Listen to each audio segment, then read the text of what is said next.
प्रिय महानुभाव, आज मैं आपके समक्ष संस्कृत वाङ्मय व्याख्यान माला के 8वें अंक के अंतर्गत समानाकार या समान आवृत्ति वाले शब्दों में अर्थभेद और अलंकार इस विषय पर चर्चा करूंगा।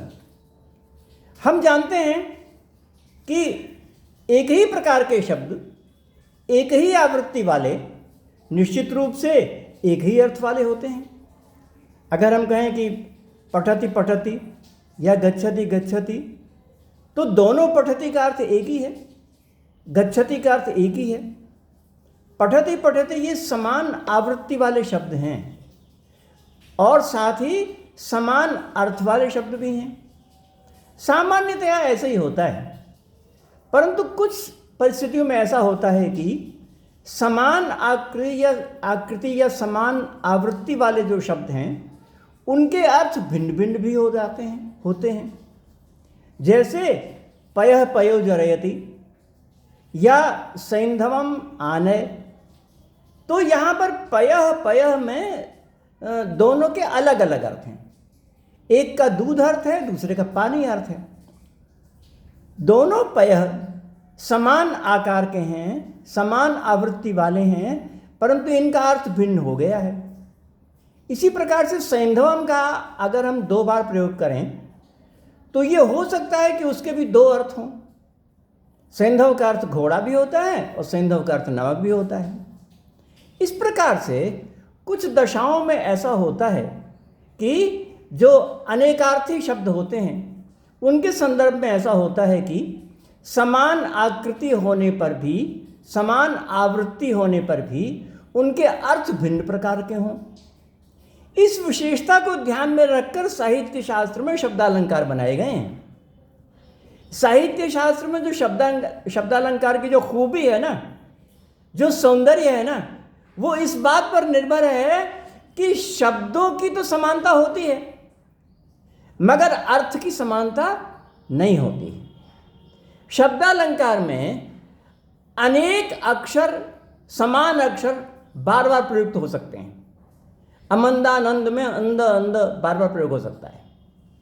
इसके साथ ही अक्षर समूह का प्रयोग भी बार बार हो सकता है, आवृत्ति हो सकती है। इसी के साथ अक्षरों का भी अनेक बार प्रयोग हो सकता है, अनेक शब्दों का भी अनेक बार प्रयोग हो सकता है, उनकी अनेक बार आवृत्ति हो सकती है।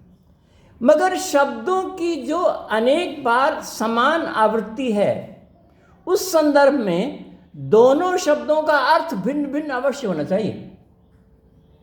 अगर दोनों शब्द समान आवृत्ति वाले हों परंतु अर्थ में भिन्नता, अर्थ में भी वही हो, यानी वही एकता हो, तो उस दशा में वो दोष होगा। शब्द की समानता हो सकती है परंतु अर्थ की समानता नहीं, दोष होगा। शब्द की समानता होने पर अगर अर्थ में भिन्नता हो, पृथक अर्थ हो, तो उस दशा में वो अलंकार होगा। मतलब कितनी बढ़िया बात है, शब्द की समान आवृत्ति परंतु अर्थ में भिन्नता। ये ही यमक इत्यादि अलंकारों का प्राण तत्व है। अगर अर्थ में भिन्नता नहीं होगी तो कोई भी अलंकार वह अलंकार नहीं बन सकता। तो इसके साहित्य में बहुत से उदाहरण दिए गए हैं। आगे साहित्य में ये विशेष रूप से देखा गया कि शब्द व्युत्पत्ति के आधार पर जो दोनों प्रकार, एक ही प्रकार के शब्दों में जो भिन्नता होती है, उसके अलावा अन्य आधारों पर भी भिन्नता हो सकती है, भिन्नता हो सकती है। अगर समान आवृत्ति वाले शब्द शब्द व्युत्पत्ति इत्यादि के अलावा किसी भी अन्य उपाय से अर्थ में भिन्नता रखते हों तब भी वह अलंकार बन जाता है। ऐसे हम कुछ उदाहरण परिस्थितियां आपके समक्ष रख रहे हैं। नंबर 1 परिस्थिति यह है कि उद्देश्य विधेय भाव के भिन्न होने पर भी, अक्षरों की, शब्दों की समानता होने पर और व्युत्पत्ति मूलक अर्थ की समानता होने पर भी अर्थभेद हो जाता है। उद्देश्य विधेय भाव के भिन्न होने पर तो उद्देश्य का अर्थ हम समझते हैं और विधेय का भी। उसके उदाहरण हमारे सामने बहुत प्रकार के हैं। हमारे यहाँ प्रायः ब्राह्मण ग्रंथों से लेकर बहुत पुराने समय से ये कहा जाता रहा है कि यज्ञों वही श्रेष्ठतम कर्म, अर्थात यज्ञ श्रेष्ठतम कर्म है। तो यहाँ पर यज्ञ उद्देश्य है और श्रेष्ठतम कर्म विधेय है, यही अर्थ इसका होता है। अब इस समय ऋषि दयानंद ने उसका उद्देश्य विधेय भाव में परिवर्तन कर दिया। उन्होंने कहा कि जो श्रेष्ठतम कर्म होते हैं वो यज्ञ होते हैं। कितना बढ़िया, कितना सुंदर परिवर्तन से नवीन अर्थ प्राप्त हो गया। उन्होंने कहा कि जो जो श्रेष्ठ कार्य हैं वो यज्ञ होते हैं। तो पहले से अर्थ तो भिन्न हो गया ना, उद्देश्य विधेय भाव में परिवर्तन करने से अर्थ तो भिन्न हो गया। अब उद्देश्य विधेय भाव में परिवर्तन करने से उस शब्द में, शब्द की आकृति में, अथवा उस शब्द का जो मौलिक अर्थ है उसमें कोई परिवर्तन नहीं हुआ है। शब्द की मौलिक आकृति ठीक उसी प्रकार से है, शब्द का व्युत्पत्ति मूलक अर्थ ठीक उसी प्रकार से है, फिर भी परिवर्तन हो गया। व्युत्पत्ति मूलक अर्थ से यहाँ पर भिन्न अर्थ प्रतीत हो गया। तो ऐसी दशा में जहाँ पर उद्देश्य विधेय भाव के द्वारा अर्थ में परिवर्तन होता है वहाँ पर भी अलंकार बन जाता है।